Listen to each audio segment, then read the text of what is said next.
dangerous. Have you ever wished you'd never been born? What? Many times. Too many. Then we're both in the same boat. First time was right after moving to New York. I hated my mother. She was the reason we moved from the countryside and the smell of freshly mowed grass to this dirty city and the smell of medicine. Medicine. The second time was after she died. I hated myself for having hated her before, for not having loved her enough. The third time was when my father shut himself off. I hated him for that, for abandoning me, for giving in to the booze. Now he's dead, so take a guess. You hate yourself for having hated him. Yes, but that's not the worst of it.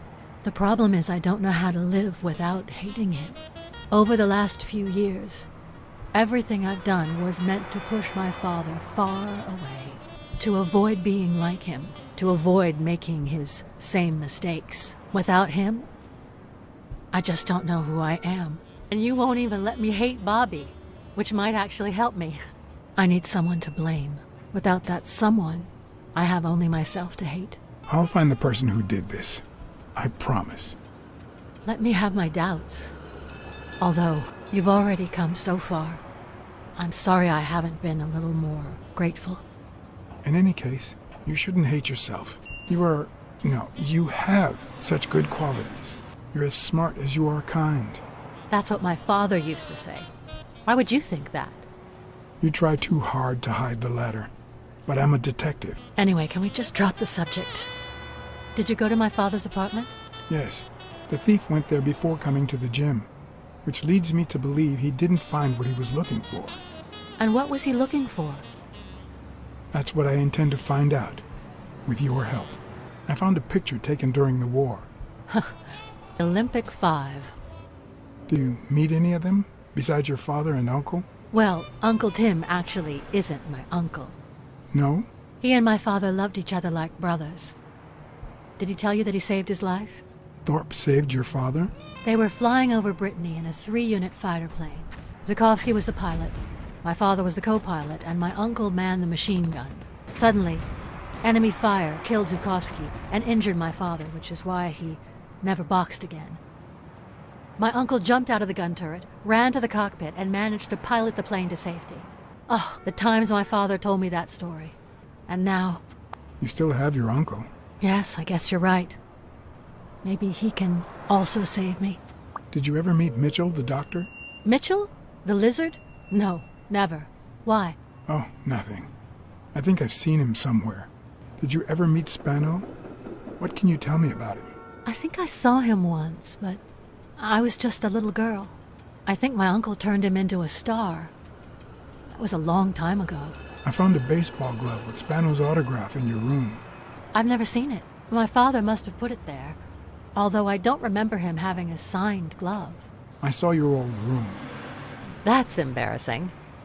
Stop, or I'll end up hating you. Did the abacus inspire you to dabble in finances? The most useful gift anybody has ever given me. A gift from your Uncle Tim?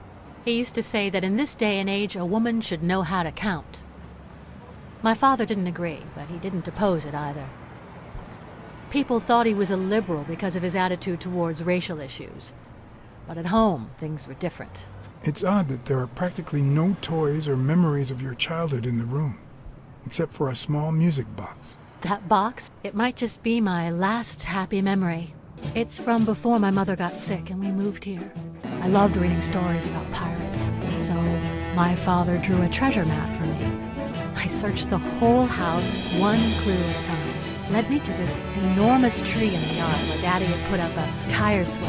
X marks the spot, so I dug to find my treasure. I loved the music it played, the ballerina, and the little secret compartment. The secrets I kept in there. I think it's the first time I heard you call your father Daddy. Really? I'm also a fan of Frank Papalia. Oh yeah, poster.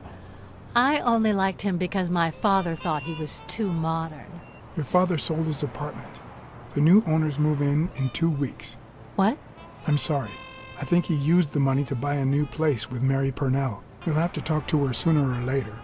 Yes, I guess I owe it to my father in spite of it all. Your dad had great taste in music. So, better taste than I had as a child? Well, now you've put me on the spot. You don't know how happy that makes me. Are you cold? A little. Maybe I should go. Anyway, thanks for the company. Sonia, I've been in your shoes. Trust me, it gets better. Aren't you coming? I knew I was looking at a solution, but what exactly needed solving? Dunn used the same hiding place once more. I'll never understand why detectives and criminals bluster while they fight each other in the picture. What a waste of breath, focus, and energy. It's not the lack of credibility in the screenplay that bothers me. Plus, it's actually pretty handy. When a crook talks to you in the middle of a fight, you're up against a rookie. And if he doesn't even say, "Help me, please." What did they say? Nothing serious. I lost another one of my 9 lives. Oh, this hurts. Got many left? I'm in the red. He hasn't woken up yet? Nope. We're gonna be here a while. Vulpine. 7 letters. Cunning? C-U-N-N-I-N-G. It fits. I hope it doesn't throw anything off. Yep. Looks like you were right with cunning. What are you looking for? Nothing. Will he Live. So what have you found out? Randall Lee, apparently in love with our penitentiary system, judging by the frequency of his visits. Theft, assault, extortion, things of the sort. Any partners? Always works alone. He's never ratted out his employers, provided they exist. Did you find anything? Is this our man? Do you have proof? In fact, we know who tore his pants following Clarice Freeman up to the rooftop. His pants have a tear in them. I found a piece of that same fabric at the gym, on the stairs that lead to the rooftop where we found the second body. Makes sense, but how many pairs of ripped pants are walking around New York City? I call that evidence. The guy who broke into the gym in Dunn's place has a thing for sardines. Did you smell his breath? Right, because there's only one sardine fanatic on this side of the Hudson. I need something more. I saw footprints from those very same shoes next to both the gym murders. Unless you're telling me that shoe is a limited edition, I'm gonna need something else. One of the thugs that attacked me the other night had a snout just like his. I'm sorry, but you can't incriminate someone based solely on species. What else you got? What more do you need? I've given you 4 pieces of evidence. None of which are conclusive. He tried to throw me off the rooftop. Yeah, I'm sorry, he's our man. No, he's not our man. Make up your mind. He's just a puppet. Someone is pulling his strings. Could it be Yale? He's hiding something for sure, but I don't think he did it. By the way, was he discharged? His room is empty. They let him out yesterday. He's in police custody now. You can tell he's an athlete. Made quite the comeback. Anyone else would have taken 10 times as long. Anyway, he better be fine. You know me to escort him to Madison Square Garden on the day of the fight. That's the first I hear of it. Quick, what do you want? Good cop or bad cop? I'm the good guy. Good thing someone took out the trash. No wonder you were saved by garbage, you piece of trash. But you're gonna wish it hadn't. Go to hell, you dog. Don't pay any attention to flat feet, Mr. Lee. Yeah, you're in a tight spot, but there's always a way out. We have proof that you killed Joe Dunn and Clarice Freeman. I'll call your bluff. You ain't got nothing. Are you acquainted with our usual witness program? For a modest sum, they'll say they saw your sorry snout when and where we tell them to. Cut the crap, Smirnov. You know conclusive evidence. However, we can offer you a deal if you tell us who hired you. What can you offer me? We could significantly reduce your sentence. I could testify that you helped me on the rooftop. That's a start, but it's not good enough. I want in on the witness protection program. New city, new job, new identity, and a clean police record. That's the only way I'll talk. Meanwhile, I want police protection 24/7. I'm afraid that... Whoa! What? Luckily, Smirnov's wound wasn't as bad as Randall's. Unfortunately, the police found nothing on the nearby rooftops. Our best shot at finding the killer was gone. So I went back to my previous lead. It's from before my mother got sick and we moved here. I loved reading stories about pirates, so my father drew a treasure map for me. I searched the whole house, one clue at a time. It led me to this enormous tree in the yard where Daddy had put up a wing. Bing bang! Hello, Smirnoff residence. You're dead! No, I got you with my lasso! Can you quiet down, kids? Dunn got killed for stirring the hornet's nest. And you confessed your crime! Kids, please. He'd been investigating athletes for months, including Helen Moore and Al Stone, among others. Dunn's notes aren't all that clear, and I'm not sure what he was after. But I'd say we're facing a widespread corruption case. Well, if you're right, that could be some dangerous evidence. Bring it here ASAP. Sure, but there's something important that I need to finish first. I wanted to follow a certain lead on my own before Smirnoff had the chance to see anything. According to his notebook, Dunn had seen Craig Spano at Sam's Diner just 4 days before his death. Get out of here, pussy. I have some questions for you. Oh, well, maybe I don't have answers for a pussy. It might have been easier to slap the information out of him, but I decided to trust in a universal truth. Everyone is guilty of something. You don't know who I am, right? Don't know and don't care. Come on, spit it out. I'm John H. Blackmore, Public Health Inspector. Oh, yeah, right. There are some real freaks around here, so I have to be firm, you know? Dinner's on the house. And put my health at risk? Too many food poisoning cases on your record, sir. Will you cooperate? Sure, go ahead. Your call. Always at your disposal, Inspector. Ask away. Fear turned him soft and made him talk. Sure enough, Dunn had been there a few days back with a chimpanzee who matched Spano's description. Apparently, the guy still lived with his father. Dunn said he couldn't stay there a day more. For the time being, he would move into his place. Wait a minute. What does Public Health Services have to do with that chimp? The chimp died of food poisoning. But wait, he didn't even eat. Which is even worse. Dunn had taken Spano to his place. I wanted to believe that when Randall Lee broke into the apartment, Spano fled to his former address. But where could that be? I gotcha. If the living have rich, so do the dead. In the mid-19th century, Greenwood became the resting place to the city's most distinguished citizens. Thinkers, scientists, writers, inventors, artists, businessmen, politicians, police officers, thieves, pimps, and murderers. Here lie the bodies of the soulless minds that raised New York from the ground up. Now you know where to go to become somebody in the Big Apple. A Celtic cross. Supposedly, the ring keeps the devil at bay by reflecting the sunlight. Really handy at this time of the day. According to the book I found at Dunn's place, fans of the sport leave baseballs on Broderick's tomb to pay their respects. It's strange that I don't see any. Maybe they're gone with the wind, or somebody claimed them as part of their inheritance. It'd be even better with a skull between the bats. Still hot. If this had been here over 30 minutes, it'd be covered in ants. O'Leary wouldn't have sent Randall to kill Dunn. He would have dragged him to his basement, given him his little speech, and then killed him himself. Mitchell, who fought with Dunn during the war, tried to pass as Yale's doctor. I've never trusted angels. When they fall, they turn into demons. I found a baseball glove at Joe Dunn's place. A glove signed by a great star. I couldn't believe my luck. I've always been a New York Warriors fan. Although, to be honest, they're not what they used to be.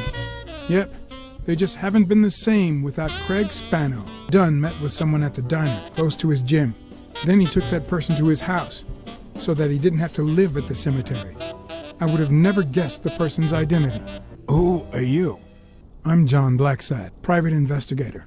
How's Joe? One question at a time. It's my turn. Your turn. Why did you meet with Joe Dunn? Because he was looking for me. He came here one morning, but I was too embarrassed to down. Because he left a baseball with his initials on by the Sam's Diner tomorrow, 12:30 a.m. Because he knew they would kill me. What did he want from you? And who wants to kill you? One question at a time. How's Joe? What would happen if I told him the truth? Would he lose it? Could I take that chance? Joe Dunn is dead, murdered. I told you, Joe. How did it happen? One question at a time. My turn. What did Dunn want from you? He wanted to know who was playing dirty in the sporting business. Dirtier than usual, that is. Wrecked lives, careers, ruined at the top of their game. He wanted to know if the same had happened to me. He wanted to know if the end of my career and my disappearing had anything to do with all that. He wanted me to confirm who was behind it all. The guy who had him killed. Our old friend, the surgeon. Is Mitchell the surgeon? Is he the person behind all of this? That surgeon you mentioned, is he... My turn. I want to know why I should trust you. Because I take my job very seriously. It's my turn.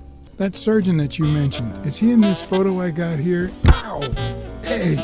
Hey, both my ear and my self-esteem would hurt for days. But at least I had a new lead to follow. The surgeon. The bastard had avoided my scrutiny by passing as a hospital doctor. But now, all of my senses were on guard. No matter how good the disguise, or how well he hid, I would find him. So, what you're saying is, 1, there's a corruption scandal involving all kinds of athletes. 2, our puppet master is a surgeon named Mitchell, a man who happened to fight in the war with Gunn, right? Every lead I've found points to him. Anyway, where was I? Number 3, right?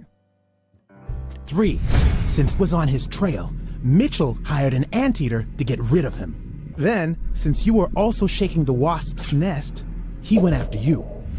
But the anteater made a mistake, and Mitchell killed him to cover his own tracks. And, wait, 4, the key to all this lies with a common friend of Dunn's and Mitchell's, Craig Spenow. Do you really trust him? I think he didn't lie to us, although he might not know the whole truth. 5. Done 4 days, Speno to his house. If that doesn't make him suspect, makes sense, doesn't it? Left you speechless, didn't I? I have that effect on people. Let's follow up with the suspects. You told Smirnoff that even though you're sure Yale is innocent, you think he's hiding something.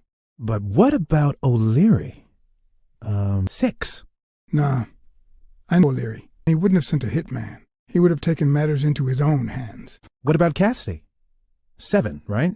I think it's safe to rule out Cassidy as Dunn's murderer. He seems too impulsive to have planned such a twisted crime. Whoever planned the whole thing knew the suicide theory would fall through, so he manipulated the clues to incriminate Yale. Cassidy is too impulsive to pull off such an intricate plan. So, you're right. Mitchell is the one pulling the strings. And you know why? Because in novels, the murderer is always someone the detective knows from the beginning. Well, that could be the case in British novels. You know, where everyone mentioned where the murder took place as a suspect. But this might just be an American whodunit, where the detective doesn't even meet the culprit until the last scene. You mean we still know who's pulling the strings? I didn't say that. How did it go with Helen Moore? I didn't get, even though it started out really well. I asked to interview her along with her boyfriend, Al Stone. Since I'm a big shot, they were happy to oblige. Perfect. Now, time for the interview. I'll go back and forth so you don't get bored. So, who goes first? Here's a question for Al. Your manager is Frank Cassidy, president of the Boxing Managers Association of New York. According to him, only boxers working with member managers should be allowed to compete. What do you think about that? We never talk politics. Athletes should steer clear of controversy and stay focused on their sport. Don't you think? Yeah, that's right.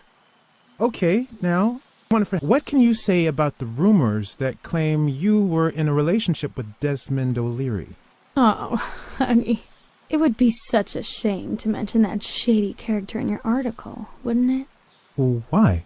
I'm sure your newspaper would hate to fire someone as talented as you. Oh, okay. Moving on. So, just 12 days, the contender will try to steal your belt. Any thoughts on your fight against Yale? Yeah, sure. My Al kicked that thug's behind. Isn't that so, honey? Yeah, well, we'll see. Nothing is a weak rival. Nonsense. You are and will be world champion. Next question. Now what? Okay, Helen, can you tell how much Champies pays you to endorse them? Sure, honey. They pay me much more than I'd ask them for. In fact, Champies is so delightfully delicious that I'd even do it for free. Does that answer your question? No. Nonsense. We both went does. Okay, one more question, and... Al, honey, can you... I've gotta go say hi to a fan. I'll be right back, Mr. Pulitzer. Wait, you mean she stopped smiling when that fan showed up? Yeah. Could you describe me? I'll be able to show you something as soon as I'm done developing these pictures. And actually, I thought it was odd, too. So while I continued to interview Stone, I managed to take some pictures of Moore and whoever her mysterious fan was. All right, so where were we? In 12 days, the contender will try to steal your belt. Any thoughts on your fight against Yale? Well, supposedly the odds are in my favor, but there's no such thing as a weak rival. And, you know, Bobby Yale might have been going through a rough patch, but he's had an amazing streak, so do my best. Your manager is Frank Cassidy, president of the Boxing Managers Association of New York. According to him, only boxers working with member managers should be allowed to compete. What do you think about that? Cassidy is a great manager, really. No complaints there. And the work he's putting in as president of the association is really valuable. But I don't know, maybe in this case, Joe Dunn was right. Wait, no. Could you keep that last comment off the record? You know, on the down low. Mr. Sealed, are you ever jealous about sharing your sweetheart with America? Well, I wouldn't say I'm jealous, but I know that someone so popular and honest can draw the wrong kind of attention. There are plenty of people who would love to put an end to her career, so it's not easy. Let's get that picture taken. Turn around and show me those biceps from behind. Like that? That's it. Wait, I accidentally moved. Stand still. Take another one. What's with me today? Don't move, please. Now we got it. Should we keep at it? I'm going to take one more, all right? Let's see what you think about this. Close your eyes and rest your chin on your fist. The boxing thinker. Like these? Exactly. What's up with me? Stand still. I'll take it again. I can't seem to get it right. Don't move. It's about time. Finally, we're all set. Wait. So, are you telling me the photos are developed? Or is that what you said to Stone? Both. Just look. That's a decent picture, but it doesn't tell the truth. Huh? Of course it's the truth. It was there. Stone isn't as strong as he looks, and Moore certainly doesn't need him to lift her up. Look at his hand. Is he pulling something out of Moore's purse, or putting it in? How much do you think each bicep weighs? A lot, but less than your tongue. You're hilarious. Who's the guy? I know he's not a fan. You should have seen her face when she saw him. The boxing thinker, the boxing poet. Boxing just might turn out to be the intellectual sport of choice. I think she only smokes when she's nervous. What was making her nervous? Wait, that's him. Who? Mitchell, the surgeon. Seriously? We got him. Not yet. I've seen that matchbox before. Focus, Blacksad. We need to figure out how to find that Mitchell guy. Hey, pal. Did you hear what I just said? We need to keep looking at all those pictures. We need a clue that'll take us to Mitchell. Hey, see? There. Just like I was saying. Brawls aren't even the worst part of my job. Sure, you may take a beating, but at least you get the chance to defend yourself. But when you're sitting in your car all night, there's no way out. Your legs cramp up, your back and neck feel stiff. Your entire body aches to be somewhere else. It's boring and repetitive.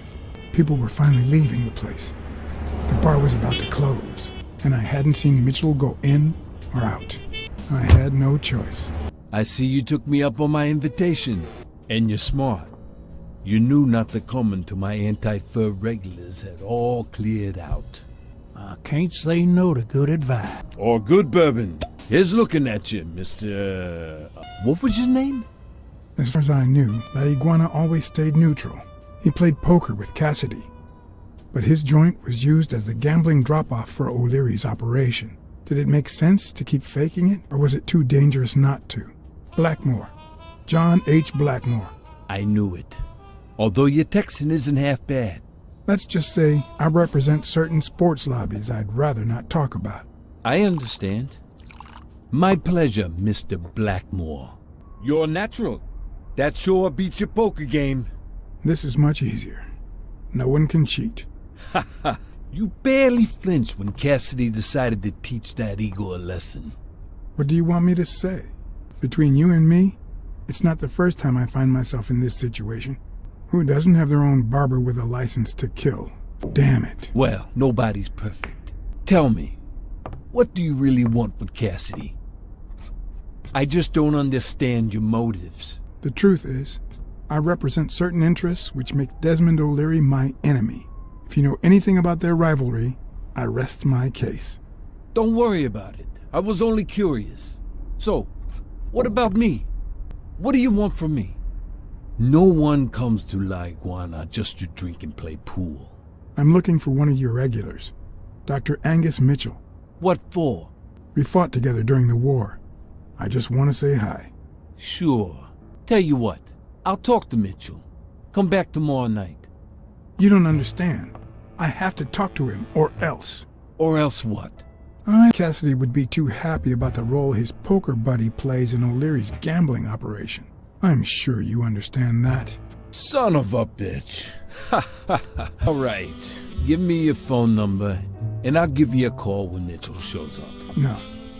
You're gonna call him right now, and you're gonna give him this message. But when you're sitting in your car all night, there's no way out. Your legs cramp up, your back and neck feel stiff, your entire body aches to be somewhere else.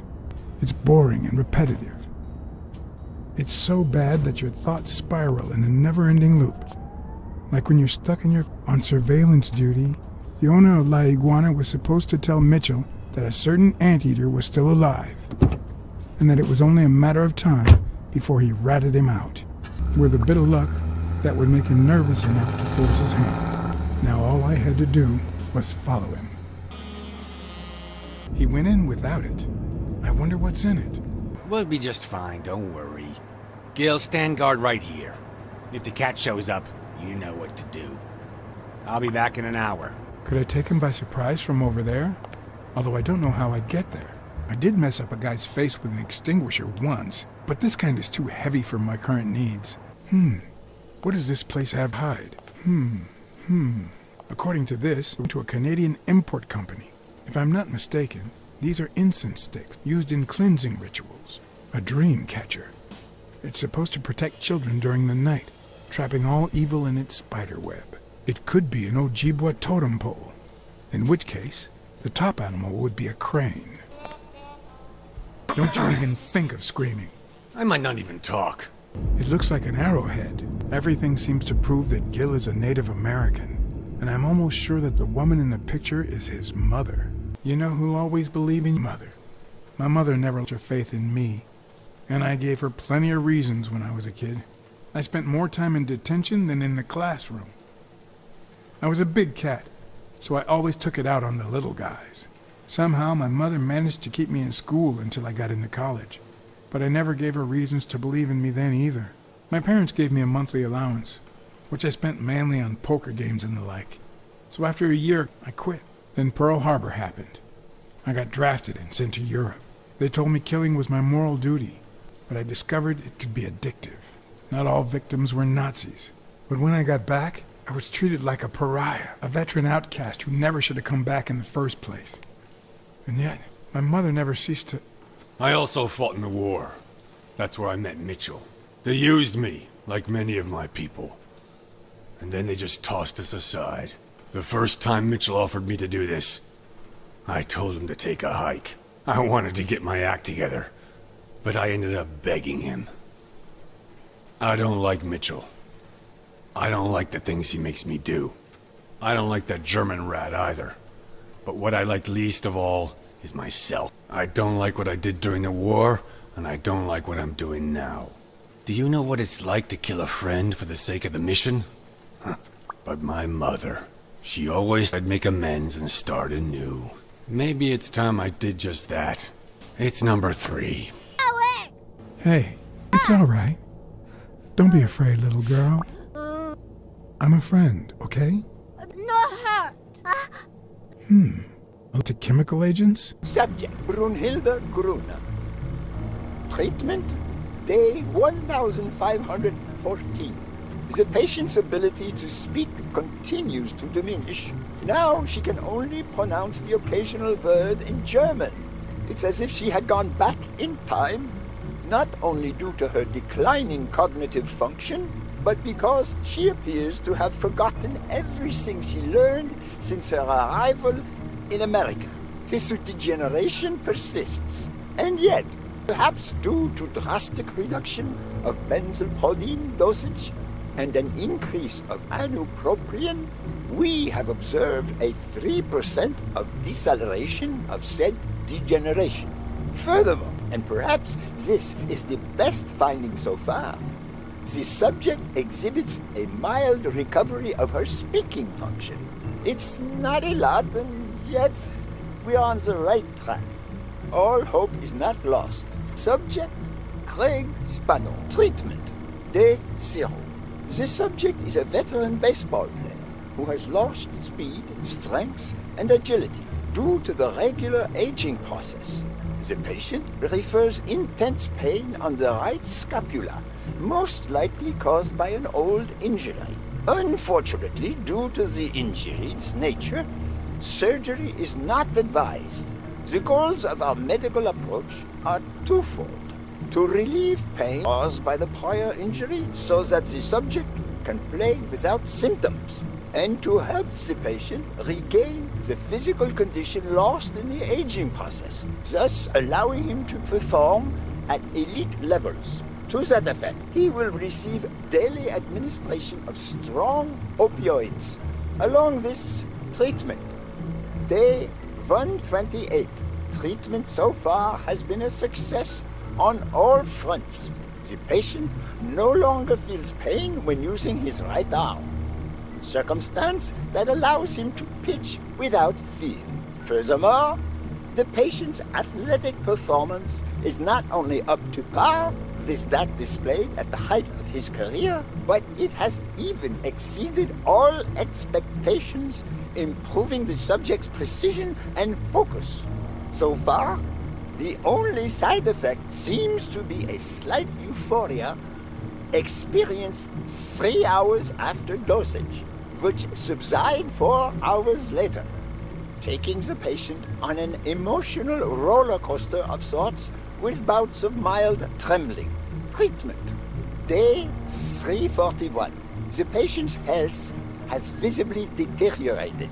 Moments of euphoria and boosted physical performance have become increasingly shorter, while the ensuing periods of depression and weakness have become longer, including severe trembling and tachycardia. Although we have met all therapeutic goals, we will proceed to terminate the treatment in order to avoid causing irreparable physical and mental damage to the patient. Mitchell is cashing in by selling drugs to enhance athletes' performances. The worst part of Mitchell's scheme isn't that it's illegal or unethical, it's that he didn't even care about compromising the athlete's health. Once a brave, seafaring little girl called Brunhilda! Hi, my name is Brunhilda, and I'm very happy, said Brunhilda. And then Brunhilda, who had a beautiful name, really beautiful, or someone very special. Oh, who was it? A sea cat called John. I'm a sea cat, my name is John. Hi, John the cat. I like sea cats. Hi, Brunhilda. I'm going to use my seafaring wisdom to help you fill up a bunch of color balloons. I love balloons. What's your favorite balloon color? Wow, that's a very hard question. But John the cat, it's the easiest question in the world. Let me show you how easy it is. My favorite balloon color is green. Wow, Brunhilda, that's exactly what I was about to say. Bernd, John, Brunhilda, fun. Do play? It's look. Okay. Hi, Bird. Why that mask? Weil gas. Well, maybe we should get out of here. What do you think, Bernd? And what about you, Brunhilda?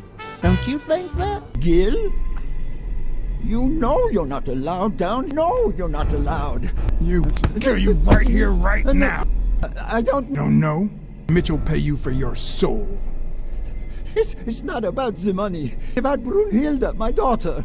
She was born with a degenerative disease, a rare condition similar to the Engelmann syndrome. There are only 4 known cases like hers, and none of the patients reached the age of 5.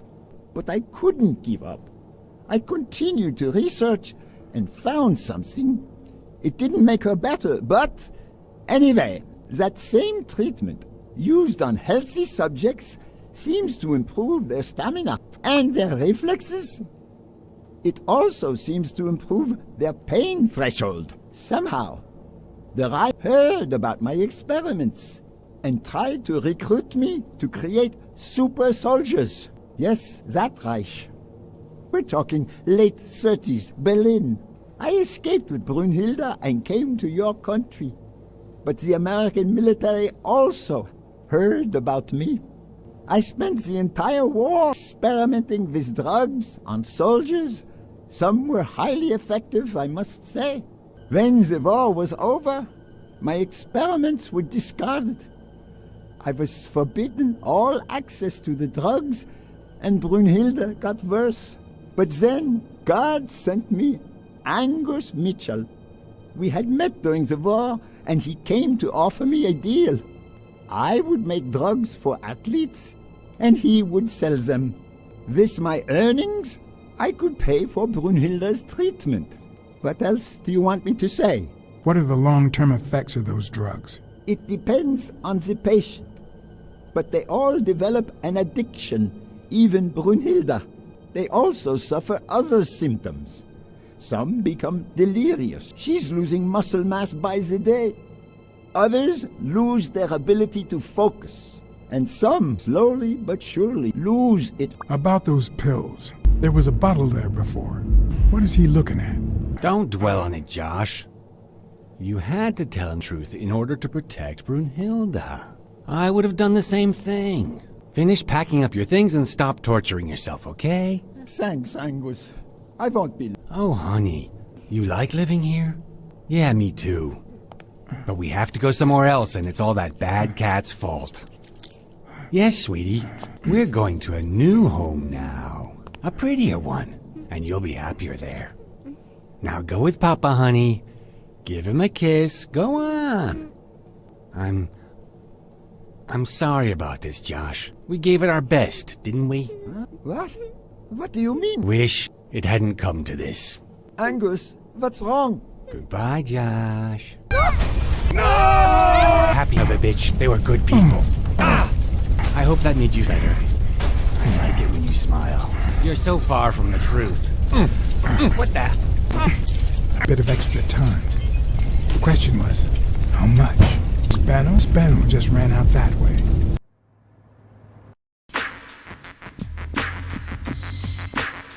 Like a bullet from a gun, she arrived on the scene. A young detective who doesn't know the meaning of peace.